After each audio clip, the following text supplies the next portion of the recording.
안 키운데 고양이? 똑같은 애 한 마리 데리고 자고. 그래 왜 내년이야? 지금도 많이 있잖아. 지금도 구조해서 인보하는 사람들 많이 있을 거 아니야. 근데 뭔가 지금도 바로 데리고 오기에는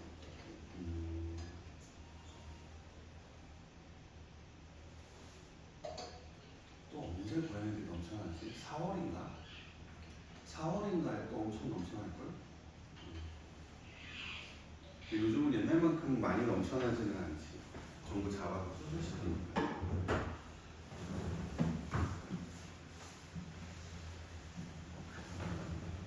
아무튼 그랬다. 이제 가는과 함께 떠나는 부분. 짐작을 하고 있었지만 짐이란이 이 대사를 통해서 알게 됩니다. 알게 됩니다. 오늘 이제 떠난다라는 걸 알게 됩니다. 그런 부분이 짐이란이 인 거고 갑자기 이거는 놀란 거죠. 근데 얘는 미안해하고 서운해하고 고마워하는 3단계의 심리를 보여줍니다.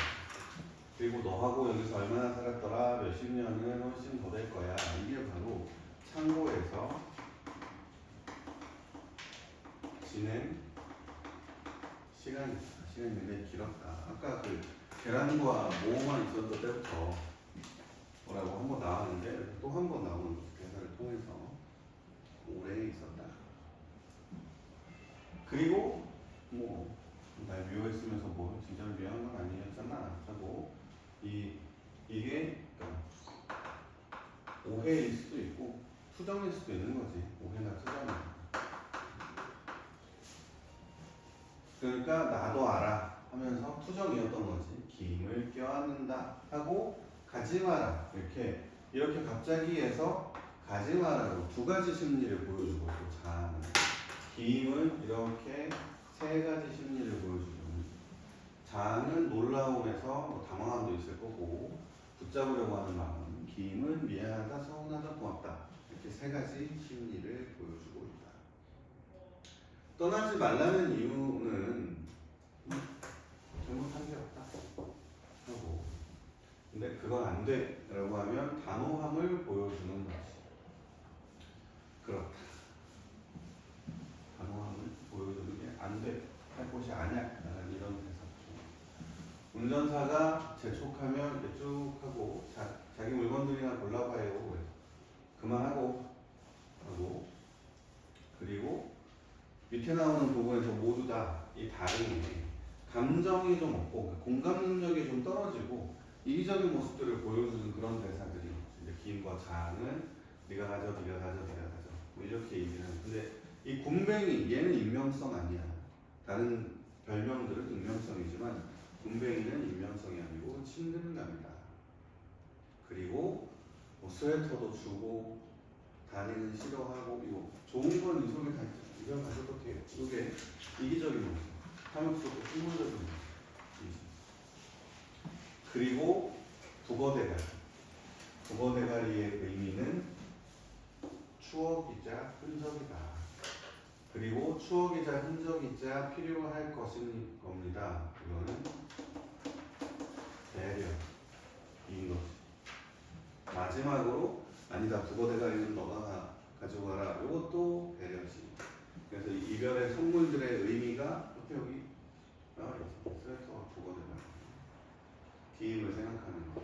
근데 오래전부터 준비하는 거고 두거대가리는 즉흥적이다. 라는 거. 이런 차이점이 있다. 그리고 기임이 떠나는 이유는 기임의 이 선택은 기임이 희망이 있는 인물이기는 하지만 얘는 없어. 창고 밖에 뭐가 있는지는 알 수 없다. 그러니까 희망은 있지만 계획은 없다. 계획 같은 건 없다. 그래서 독자들이 보기에는 그러니까 그 창고 밖 세계에 대한 두 가지 상반된 입장이 나오는 거지. 창고 안에 있는 사람들이 창고 밖을 어떻게 생각하는지에 대한 두 가지 입장. 첫 번째는 창고 밖도 또 다른 창고일 뿐이다. 자아의 입장. 창고 밖은 새로운 세상이라는 기임의 입장이 있고, 독자들 같은 경우에는 둘 중에 한 사람의 입장을 아마 선택을 하게 될 거야. 관객들 자기의 입장에 따라서. 그러면 장의 입장에 조금 더 가까운 관객들이라면 기임의 이런 면, 계획이 없는 면을 보고 기임의 미래는 희망적이지 않다라고 생각할 거고, 기임의 입장에서 보면 장은 좀 답답하고 희망이 거기 있을 거다라고 관객들도 동조하겠지. 그래서 이런 해석이 나옵니다. 희망적이라고 단정할 수 없다라고. 무작정 장은 좀 답답하고 약간 아둔한 인물이다로 그리지는 않은 거야. 그런 성격은 아닌 거야. 그리고 뭐 행복해, 뭐 마지막 배려 나오고 결국에는 끝난다. 그리고 마지막 요 제목이에요. 국어의 달인. 굳이 국어라고 하지 않고 그냥 국어도 비슷한 의미잖아. 그냥 말라 비틀어졌다는 것에 있어서는 비슷한 의미인데, 국어는 너희들 알지 모르겠지만 국어는 싼 생선이 아니야. 국어 비싸. 국어가 다 명태에서 나온 거잖아. 네, 동태, 명태 얼린 동태 좀 싸고, 명태 뭐 괜찮고, 국어 조금 비싸고 같은 생선인데 황태 많이 비싸. 그래서 대가리 말입니다. 이 사람들이 부자들이 돈이 여유가 있는 사람들이 아니기 때문에. 그래서 대가리만 선택한 거기도 한데, 여기서 대가리를 강조한 것, 제목처럼 국어 대가리를 강조한 것은 알맹이는 없고 사실 알맹이가 없다, 이걸 강조하기 위해서는 국 먹으려면 국어 대가리 말고 국어 살을 먹어야 하는, 대가리를 분노하는 거고, 알맹이는 없는 것. 그래서 쓸쓸하고 허무한 인생을 의미하는 것이 국어 대가리다. 또 하나는 혼자 남은 것인 거지. 이렇게 쭉 혼자 남았다라는 거. 그래서 상실감이 있고 동일시하는 대상이고 쓸쓸하고 허무한 삶을 의미한다. 이렇게 세 가지 의미가 있고, 이것은 곧 현대인의 삶을 의미하는 거야. 현대인의 삶을 장이 의미한다. 하지만 장의 성격 계속 유지가 되지. 그래서 다시 한번 내 의심은 틀린 거야. 판단해서 안 돼. 대조하면 혼자 쌓기 시작한다. 성실과 책임감이 있는 모습을 다시 보여주는 거. 정확하게 쌓아 틀리면 안 돼. 결과까지. 절대로 틀려서는 안 된다. 근데 왜 이래야 할까? 그래야 불안정한, 이 훼손된 삶, 이 불안정한 내면을 버틸 수 있기 때문에 그렇다. 이 성실과 책임감과 결벽증은 현대인의 불안정한 삶을 버티게 하는 것인 거죠. 장 같은 사람들에게는 그런 거, 기임 같은 사람들에게는 그냥 도망치는 거고 벗어나는 것이고, 그리고 뭐 안전한다, 이렇게 안전이 무대를 어둡게 한다라는 뜻이기도 하고, 이거는 극갈래의 특징인데, 그러니까 그 연출과 관련된 용어가 등장한다라는 거. 전부 상영을 목적으로 하기 때문에 그렇게 된 거지.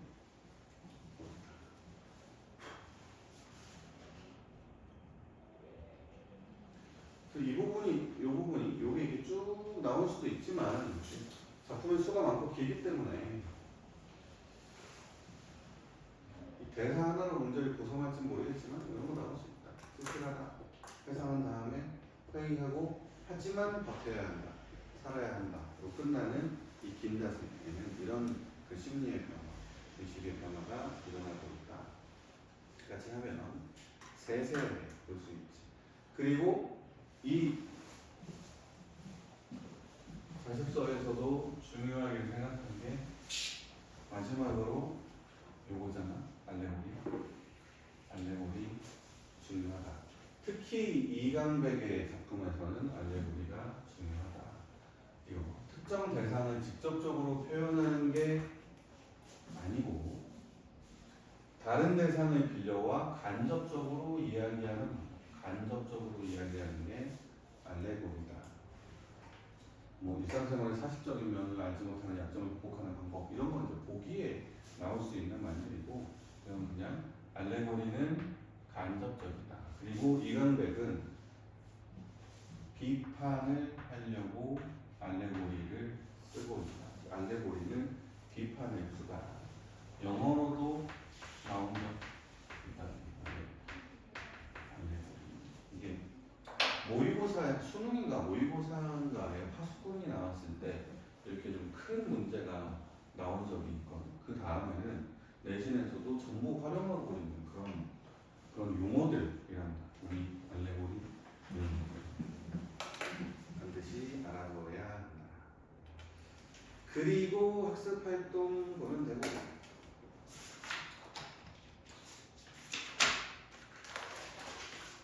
요거 국어 대가리 다시 한번 정리를 해주면 희곡의 장막극이라고 하는 건 장막으로 이루어져 있다 라는 뜻이고, 성격에 비판적인 건 많이 봤으니까 상징적인 것도 있지. 상징은 어디에서, 근데 어떤 게 대표적 상징이었니? 일단 국어 대가리가 상징, 자아의 상징하는 국어 대가리.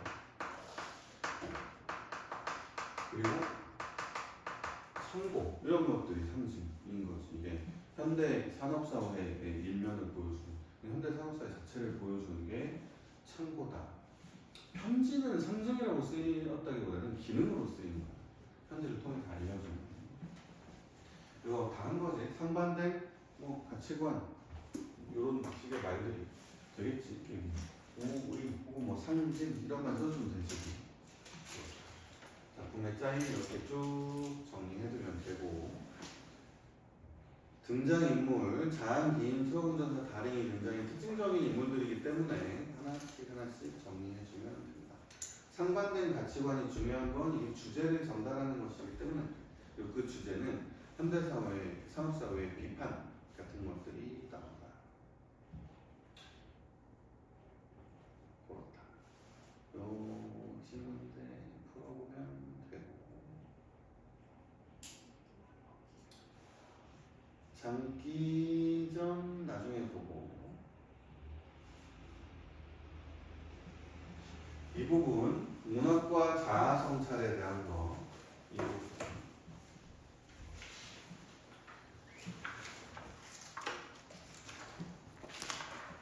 부분을 본지 오래됐으니까 한번 보면, 작가는 인간과 세계에 대한 문제의식, 문학의 내용이고, 일정한 형식과 표현, 이게 형식인데, 또 표현은 뭐야?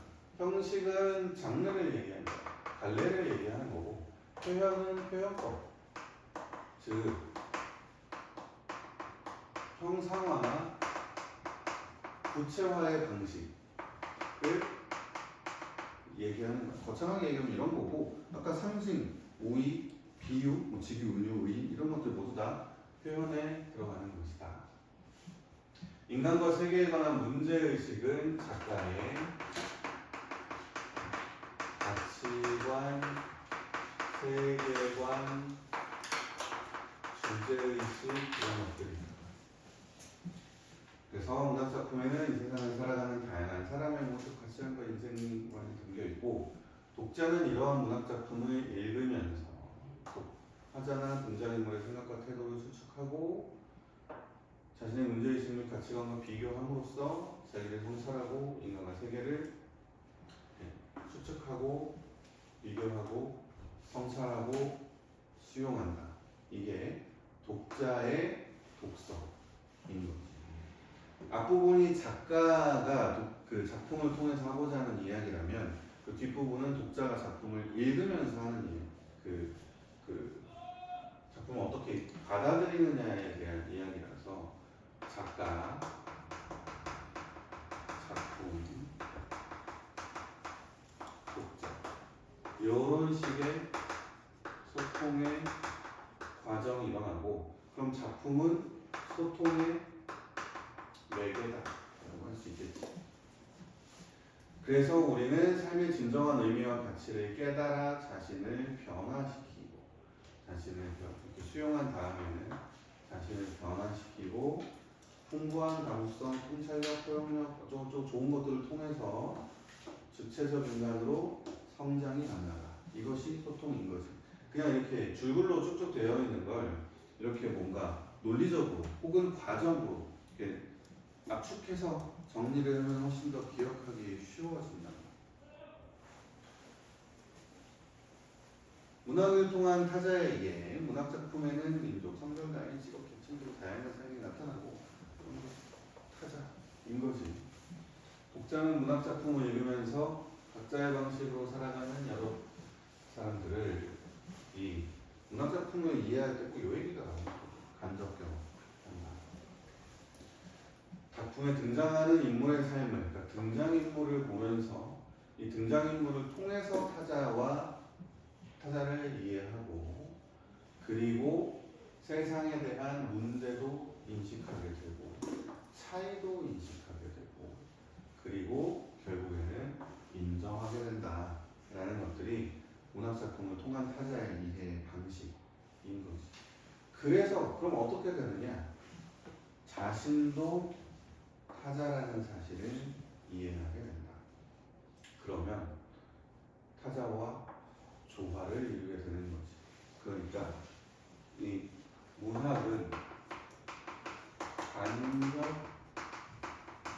경험인데 이 간접 경험이라는 것이 타자의 삶과 생각을 간접 경험에서 이해하게 되는 거예요.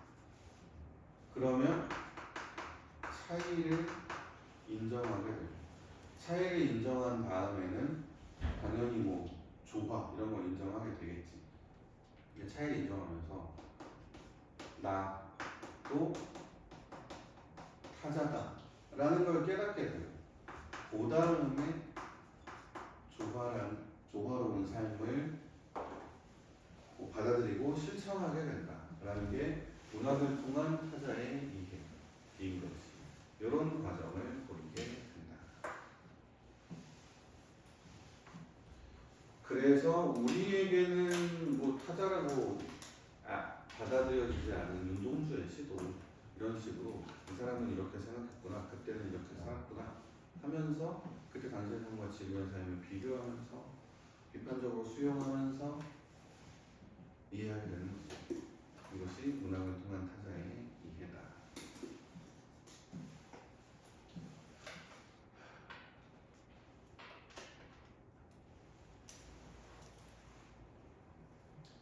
그래서 그러면 상호소통은 또 어떻게 하냐? 아까 의사소통에 대한 이야기를 했는데 문학의 상호소통, 문학작품을 수용하고 생산하는 거 이거 들어가나? 이거 시험범위 안 들어가죠. 이거 보자. 이거 쭉쭉 넘겨서 별에는 밤. 별에는 밤 역시 똑같이 시라는 장르의 특징, 현대시라는 갈래의 특징, 그리고 별에는 밤의 특징, 그리고 별에는 밤의 표현의 특징, 뭐 내용과 주제 이렇게 보면 되는데, 근데 시라는 장르의 특징이 시는 너무 유명한 장르잖아. 그래서 시라는 장르의 특징이 잘 나오지는 않아. 근데 꼭 알아야 할 거는 서정이라는 요 단어 정도. 서정갈래다. 서정갈래라고 하는 건 타자의 정서와 태도를 표현하는 장르다. 이 정도가 나올 수 있단다. 그리고 넘어가는 별에는 넘어가면 된다. 별에는 밤의 장르의 특징은 좀 두드러지는 게 있었지. 기억나는 거 뭐 있니? 별에는 밤의 장르의 특징. 하나씩 따져보면 되는데 표면적 화자 나오나? 그치. 표면의 화자가 등장한다. 이거 대화체인가? 그래. 하지만 청자는 나온다.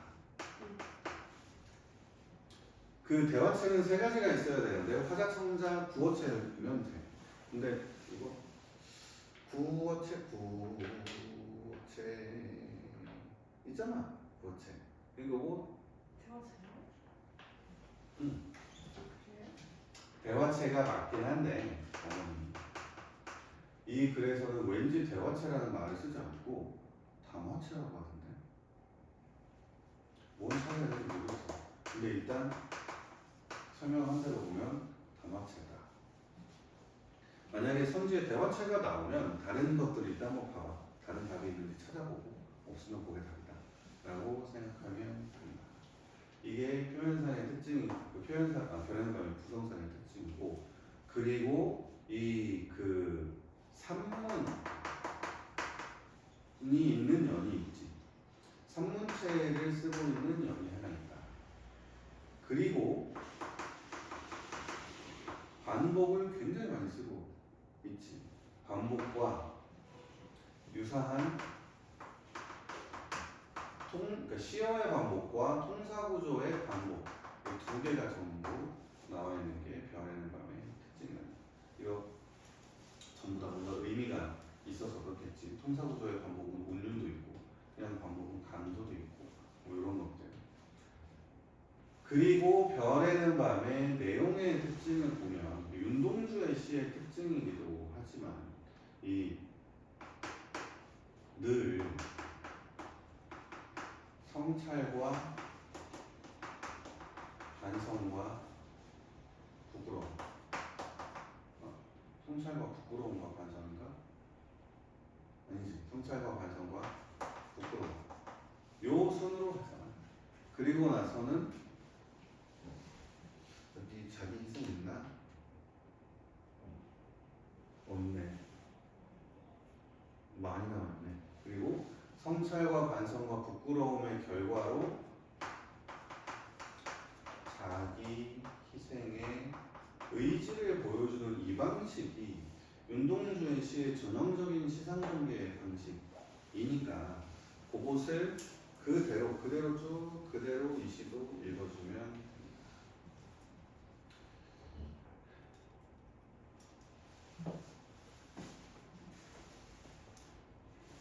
그래서 요 부분을 보면 작품 속 화자가 자신의 과거, 현재, 미래에 대해 어떠한 생각과 태도를 가지는지 파악해 보는데, 별에는 밤은 1941년에 지은 시다 이렇게 나타나 있는데, 7년까지는 유년 시절을 떠올리며 상념에 빠져드는 거예요. 그러니까 7년까지는 1년부터 7년까지는 회상을 주로 하는 부분이고, 8, 9연에서는 성찰과 부끄러움에 해당하고, 그리고 10연에서는 희생 의지, 뭐 희생적 기원 이런 걸 통해서 희망과 의지를 나타내고 있다. 이렇게 긴 시는 시상전개에 대한 문제가 꼭 나온다고 했잖아요. 네모 쳐놓고 1, 7, 8, 9, 10 이렇게 네모 3개 해놓고 어떻게 변하냐, 이 사람의 이 태도가 어떻게 변하느냐 이런 거 언제나 물어보고 보니까 이렇게 정리를 해두어야 한다. 그래서 윤동주의 시에서 주로 나오는 윤동주의 시를 설명하는 단어들이 회상, 성찰. 근데 사색은 성찰과 같이 나온다.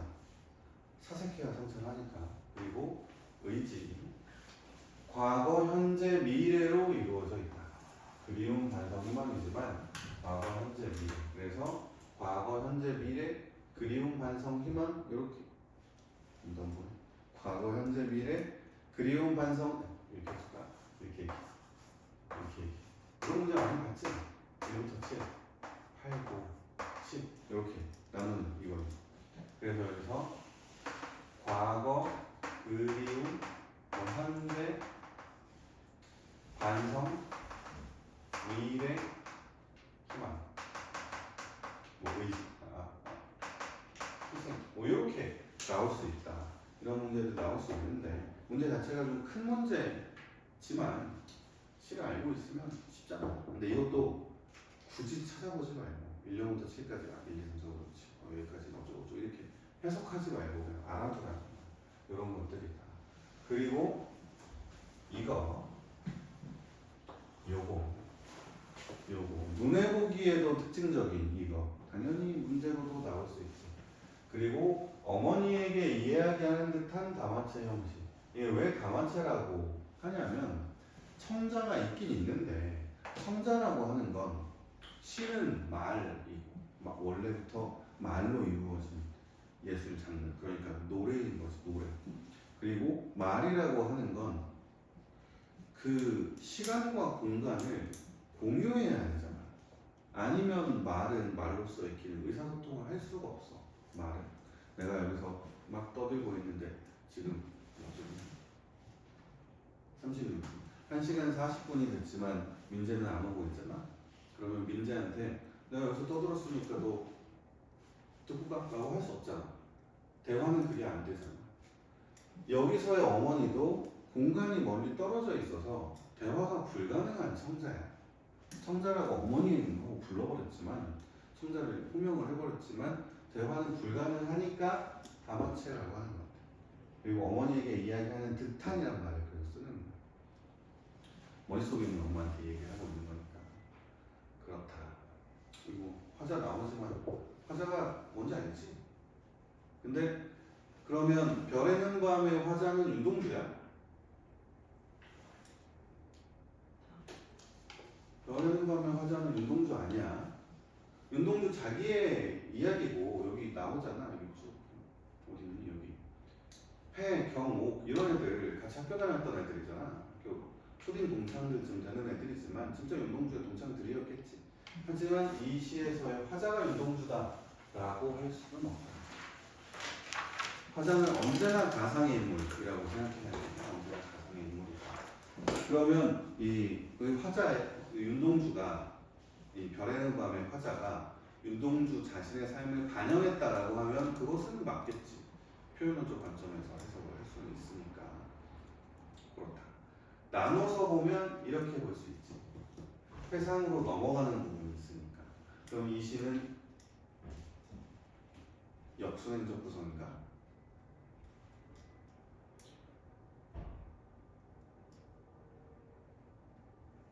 회상인데 뭐 역순행이야. 이거 그냥 이렇게 그냥 현재, 과거, 현재, 미래로 이루어진다라고만 보면 됩니다. 그래서 별에는 밤에서 중요한 건 해는은 새는이라고 해도 되고 생각하는이라고 해석을 해도 되는데 새는이라고 해도 되고 생각하는이라고 해도 돼. 그러니까 별 하나하나씩 새는이라고 해석을 해도 되고 별을 보면서 떠오르는 생각들을 해는이라는 말을 통해서 드러냈다라고 봐도 되는데 별과 밤은 좀 중요하겠지. 일단 밤은 무슨 뜻이니? 그치. 깜깜한 거지. 근데 윤동주의 시에서의 밤은 의미가 고정돼 있어. 그치. 부정적 현실 혹은 일제감정. 공식적인 해석은 부정적 현실이야. 작가의 관점에서 시대의 관점에서 해석을 하면 그때는 일제감정리가 나오게 되는 거지. 별은 뭐였니 여기서? 그치. 별도 사실 윤동주의 시에서는 고정된 시어의 의미를 갖고 있지. 희망이지 희망. 왜 안 나타나? 그리고 또 하나. 그러면 이 시는 시간의 흐름에 따라서 시상이 전개되고 있다라고 하면 맞나? 그러면 계절적 배경이 드러나 있다라고 하면 맞나? 계절적 배경. 네. 계절적 배경은 맞지. 근데 계절적 배경을 보면 계절이 두 개가 나오는데 뭐가 나오게? 그치. 가을하고 겨울이 나오잖아. 그러면 시간의 흐름에 따라서 시상이 전개되는 거지. 가을 나왔다. 여기 계절이 지나가는 하늘에는 왜 안 나와? 뭘 또 젖어줘야 되나?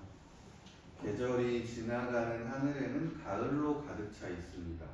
라고 하면 이 가을은 왠지 그 다음 것까지 읽어보면 가을에서 겨울로 지나가는 가을인 것처럼 보이잖아. 풍요가 아니니까. 풍요로움이 아니니까. 그리고 나서 마지막 부분을 보면 겨울이 지나가고 나의 별에도 봄이 오면 이라고 했으니까 겨울이라는 한 계절이 통으로 지금 남아있는 상태인 거야. 화자예요. 그래서 가을, 겨울, 봄 이렇게 시간의 흐름에 따라서 시상이 전개되고 있다. 이렇게 볼 수 있다는 거죠. 그러니까 계절적 배경이 드러나 있다도 맞고 시간의 흐름에 따름도 맞아. 물론 문제는 언제나 그 상대적으로 푸는 거라서 더 틀린 게 있으면 더 틀린 거 골라주면 되고 더 맞는 게 있으면 더 맞은 거 골라주면 되는 거지. 학교에서는 어떻게 설명했니? 그런 거 설명 없었니?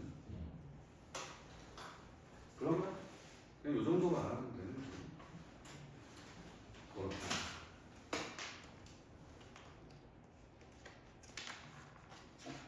그래서 계절이 지나가는 하늘에는 가을로 가득 차 있습니다. 이 가을에 쭉 보면 그냥 자기 반성의 시간이 되는 것이고 쓸쓸함의 정서를 상기하고 있는 것이고 나는 아무 걱정도 없이 이 나 표면적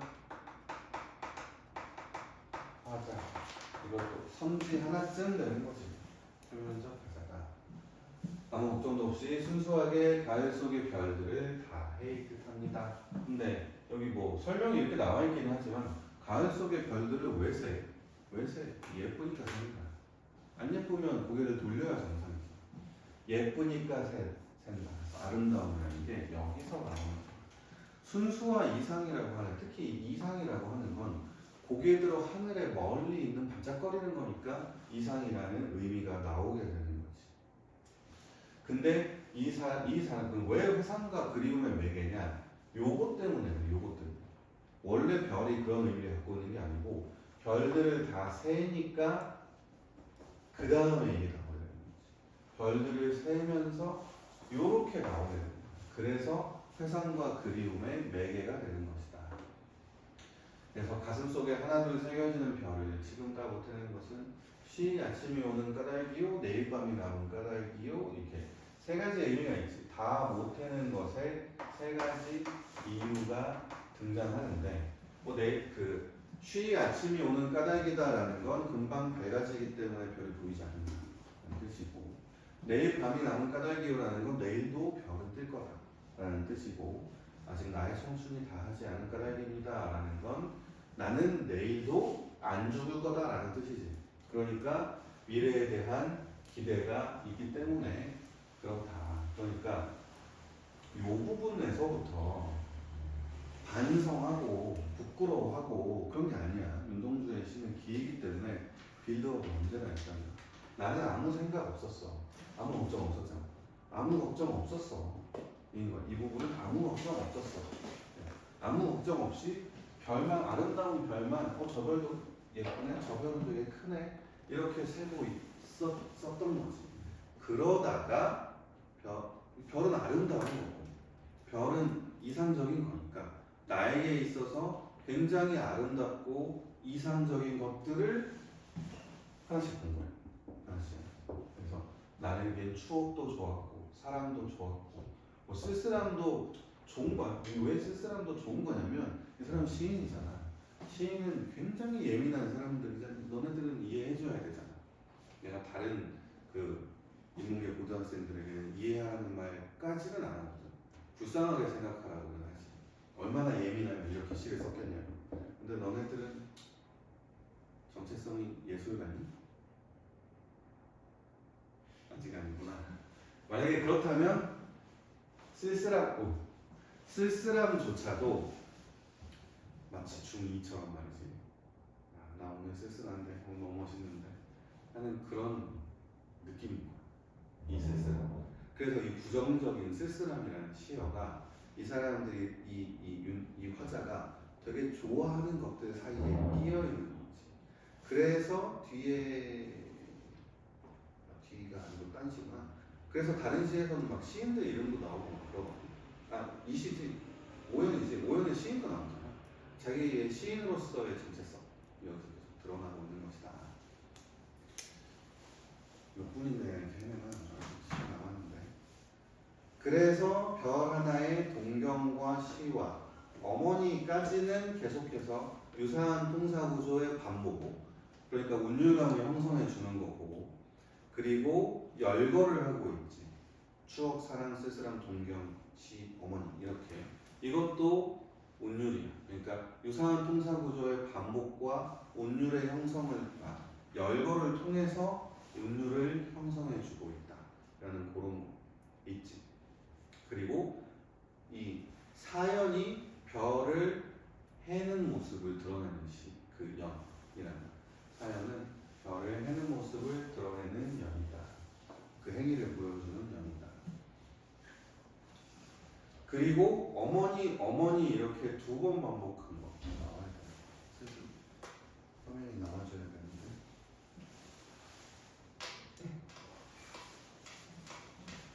어머니 어머니 두 번 반복하는 거 두 가지 의미가 있다. 첫 번째는 여기서도 나와 있듯이 다음형과 시상을 연결하는 거. 얘는 이 어머니 어머니 이 어머니의 기능이다 역할을 하는 거예요. 그러니까 이렇게 쭉 그어놓고 이 시어의 기능은 하면 어머니 어머니야. 근데 다음형과 시상 연결하는 거야 기능은. 근데 의미는 반복을 통한 강조지 강조. 그리움의 강조다. 어머니의 반복은 다음형과 어머니 어머니 어머니 이렇게 이어주는 다음형과 시상을 연결해주는 역할을 하고 의미는 그리움을 강조하고 있다. 그 다음에 오연이 그 상문리듬의 연이다. 그리고 어머님 이게 이야기를 건네는 대상 즉 청자가 나오고 나는 별 하나의 아름다운 말 한마디씩 불러봅니다. 그러면 여기서부터 여기까지가 아름다운 말 한마디씩에 해당하는 거죠. 소학교 때 책상을 같이 했던 아이들의 이름과 즉 과거 추억쯤에 해당하는 거죠. 추억 폐, 경, 옥 이런 이국 소녀들의 이름과 벌써 애기 어머니가 된 계집의 이름들 이런 것들이 추억, 사랑 이런 것들이 되는 거죠. 가난한 이웃 사람들의 이름과 이런 것들도 모두 이 자신이 사랑하는 대상들에 해당한다. 사랑하는 대상들이 가난한 이웃 사람들 즉 소외계층, 약자라고 했고 약자 비둘기, 강아지, 토끼, 노새, 노루까지 사소한 존재들 프란시스 잠, 라이너 마리아 릴케 이 사람은 여기는 이렇게 끊으면 존경하고 지향하는 시인 이렇게 그래서 동경과 시와는 프란시스 잠과 라이너 마리아 릴케에 해당하는 거고 나머지가 각각 추억, 사랑 이런 것들에 해당한다. 가난한 이웃과 비둘기 어쩌고 저쩌고 당연히 쓸쓸한 존재들이기도 하겠지. 이런 시인의 이름을 불러봅니다 하고 이 오연은 무엇이냐? 구체화하고 있다. 구체화하는 게 이 오연의 기능이다. 그래서 별에는 밤이 유명한 부분은 사실 3년이 제일 유명하거든. 근데 3년보다 문제로 많이 나오는 건 4연과 5연을 이어서 문제로 나오고 그리고 쭉 넘어가면 10연이 또 문제로 많이 나올 수밖에 없지. 10연과 8년과 8, 90으로 이어지는 이 부분이 문제로 많이 나온다. 네, 이네들은 너무나 멀리 있습니다. 라는 건 현실이에요. 현재의 현실이 별이 아스리 멀듯까지 아름다운 것도 희망도 너무 멀리 있다. 과거에 내가 아름답게 생각했던 그들이 엄마가 멀리 있는 것처럼 어머님 그리고 당신은 멀리 북반도에 계십니다. 얘네들도 멀리 있고. 근데 사실 이거는 시간적 개념에 가까울 거고 내가 나의 추억이니까 당신은 멀리 북한도에 계십니다. 이건 공간적 개념인 거지. 아무튼 너무 멀어. 얘네들 모두 너무 멀어. 그래서 갈 수 없어. 나는 무엇인지 그리워. 이 많은 발빛이 내린 언덕 위에 내 이름자를 써보고 흙으로 덮어버렸습니다. 이곳의 의미 기억나지? 내 이름자 네 글자를 쓸 거라고. 일본 이름이었을 거라고. 내 이름자를 써본다 라는 건 자아성찰의 행위인데 어떤 점에서 자아성찰이냐면 자기 인식이야. 내 누구지? 나 더 이상 윤동주가 아니네. 무슨 야마모토 막 이런 이름이네 라는 자기 인식과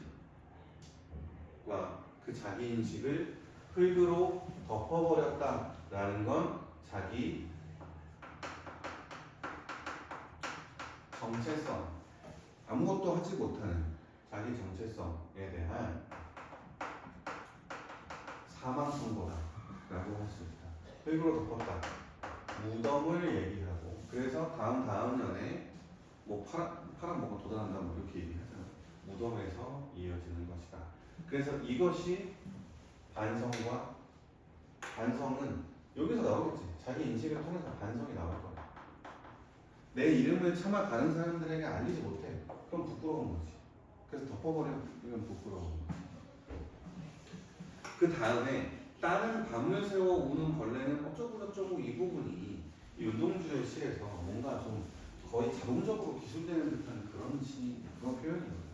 이 사람은 맨날 밤이 나오고 밤을 세워서 뭘 하고 이런 게 맨날 나오기 때문에 이 부분은 다른 시들과 붙어서 나올 수 있다. 윤동주의 다른 시와 붙여서 나올 수 있어. 혹은 무슨 그 옛날 시조들에서도 밤, 구름 뭐 이런 거 나오잖아. 그런 것과 붙어서 나올 수 있는 그런 의미다. 이것 때문에 그래요. 일단 첫 번째는 이것 때문에. 이것 때문에 외부 지문과 붙여서 나올 수 있는데 어두운 현실을 드러내는. 여기서는 일제 감정기고 뭐 개유정난 때 썼던 시는 뭐 세조가 되고 이렇게 되겠지. 그 다음에 이거는 표현상의 특징 때문에. 감정이 어떻게 확인한다고? 감정이 아주 쉽게 확인하는 감정이 자연문, 일본문, 즉 사물주어 에다가 감정을 나타내는 서술어 붙이면 된다고. 근데 이거 바뀔 수도 있다 그랬잖아. 감정 서술어가 먼저 나오고 사물주어가 나올 수 있다고. 그래서 이걸로 치면 벌레는 슬프다잖아. 이게 이 밤에서 물론 이렇게 벌레는 슬프다 이렇게 하면 슬프다가 감정 서술어니까. 근데 이렇게도 볼 수 있어. 우는 벌레. 여기 우는 이렇게도 나올 수 있다는 거지. 우는 것도 감정 서술어니까. 그러니까 이것만 파악하고 있으면 기억하고 있으면 이 감정이입을 물어보는 막 그 정말 나는 그게 폭력적인 문제라고 생각하는데 다음 중 같은 뭐 표현방법을 쓴 혹은 뭐 같은 뭐 정서를 드러내는 시는 해서 1, 2, 3, 4, 5번에서 시 일부분만 딱딱딱딱 떼주는 그런 문제 있잖아. 시 전체를 알아야 이 시가 해석이 가능한데도 그냥 시 몇 줄들만 제시하는 그런 문제. 그 시 전체 그 시들을 그러니까 선제 나와 있는 그 몇 줄을 해석하는 게 되게 힘들거든. 그래서 오답률이 되게 높아요. 그럼 내는 사람은 그것만큼 편하게 대충 보고 그냥 쫙쫙쫙 해버리면 되거든. 그리고 학교 선생님들이 시를 한두 편 알고 있는 것도 아닐 거 아니야. 그러니까 내기 편해. 풀기 불편해. 하지만 요걸 알고 있으면 풀기도 아주 편해진다. 거의 뭐 몇십 초 걸리지 않으면 그런 게 됩니다. 그리고 이거 시상의 전환이 나오면 문제로 늘 나온다. 이 시 어떻게 나오냐면 첫 번째 이 시는 시상의 전환이 있는 시다 이런 선지가 나오고 두 번째 그러나의 기능 시어의 기능 이렇게도 나옵니다.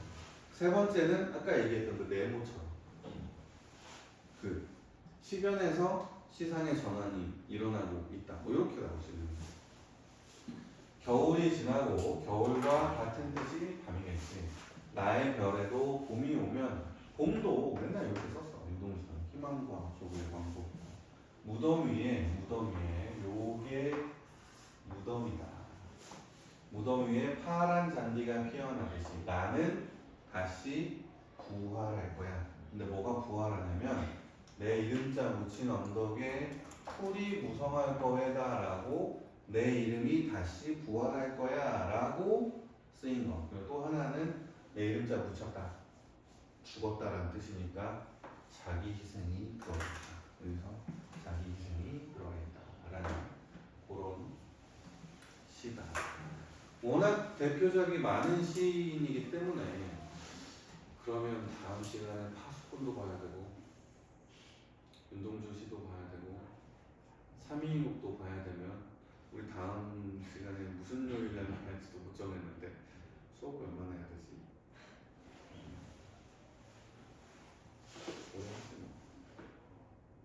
그렇다. 그래서 이거 두 가지가 또 작수에 나와 있기 때문에 이 감정이입과 속죄한 모티프가 나와 있기 때문에 감정이입과 속죄한 모티프를 좀 알면 좋은데 근데 속죄한 모티프는 감정이입을 아까 방금 설명을 했고 속죄한 모티프에서는 죽음의 이미지를 파악할 수 있어야 한다. 여기서 무덤이라는 말이 나왔듯이 죽음의 이미지를 파악해줘야 하고 윤동주는 다행히 평안도 사람이기 때문에 평안도 사람은 우리나라에서 기독교가 제일 먼저 들어왔어요. 개신교가. 그래서 개신교의 영향을 아주 많이 받은 데가 평안도거든. 천주교는 대구였을 거야 아마. 개신교는 평안도기 때문에 이 개신교의 이 속죄한 모티프 되게 간단하잖아. 십자가 나오면 자기 희생의 의지다라고 보면 된다. 그렇다. 그 다음에 다시 한번 정리해보면 회상적이고 이제 시상관계로 물어볼 수 있다. 사색적이고 성찰적이다. 성찰적이고 부끄러움, 반성과 부끄러움에 대해서 물어보는 거. 의지는 자기 희생에 대해서 물어보는 거. 이렇게 나올 수 있는 거죠.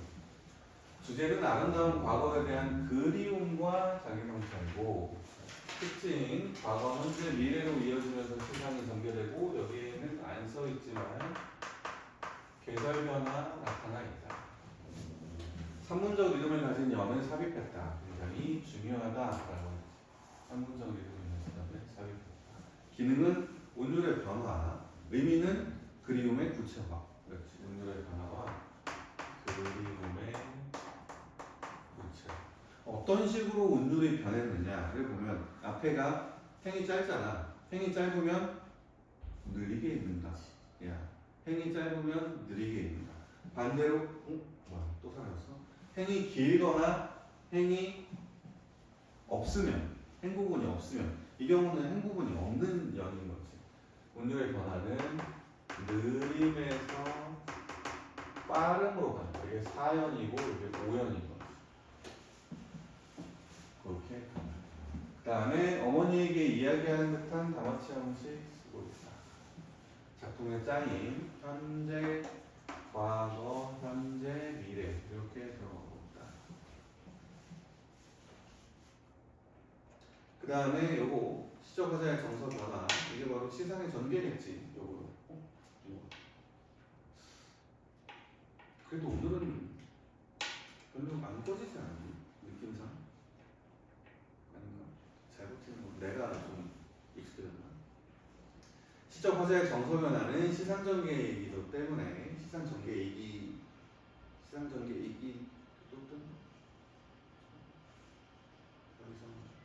시상 전개니까 시상의 흐름과 정서를 같이 보면 돼. 같이 관련 시어 쪽 말고 시상의 흐름과 정서를 같이 보면 되고 관련 시어에서는 앞에 나왔는데 이거 그 의미의 대립이 있는 시어들이 있잖아. 시어의 대립 구조, 시의 본문으로 넘어가 보면 거기 봄, 겨울, 파란 잔디, 무덤 이렇게 대립을 이루는 시어들이 있다. 그러면 대립적인 시어를 사용하고 있다라고 해도 맞겠지. 그렇게 해도 형식상의 특징은 맞다.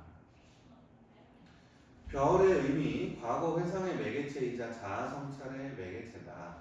그래서 자아성찰은 결국 부끄러움으로 이어지고, 여기 상징적 의미 여기 나와 있네.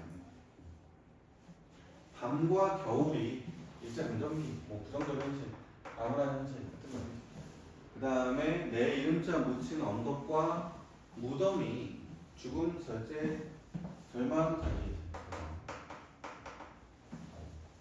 그 다음에 봄은 희망과 새벽 광복일 테고, 파란색의 풀은 자기 자신의 부활과 생명이라서 이렇게 해서 이렇게 대조적인 의미의 시어가 되겠다. 자, 그러면 또 잠깐 쉬었다가 이제 육동. 근데 우리 그거 안 했는데, 그거는 안 해도 되니? 뭐요? 그거 중국인 얘기. 해야 돼요. 그래. 그, 세상적인 거 와, 그럼 우리 다음 주에 수업을. 아니, 우리 직보도 있으니까. 너네 시험 언제였지? 마지막 날. 며칠이니? 마지막 날. 무슨 요일이었지? 화요일? 월요일 날 보면 되겠네. 월요일, 그때 몇 시에 끝나니? 한교시라서 음, 11시 40분. 그렇구나. 나는 여기 일찍 와야, 전에도 얘기한 것 같은데, 일찍 와야 1시 반. 그때쯤 오면 되고, 언제 오면 다시 얘기하겠지만, 그때쯤 오면 되고, 오늘 할 얘기가 있었는데. 뭐, 아무튼, 그때 오면 되고, 다음 주에는 언제 할지는 민재 6시에 오자고 했으니까, 여기서 그때 정하도록 하고, 아무튼 하긴 해야 돼, 다음 주에. 다음 주에 점선할애랑 그런 것들 다.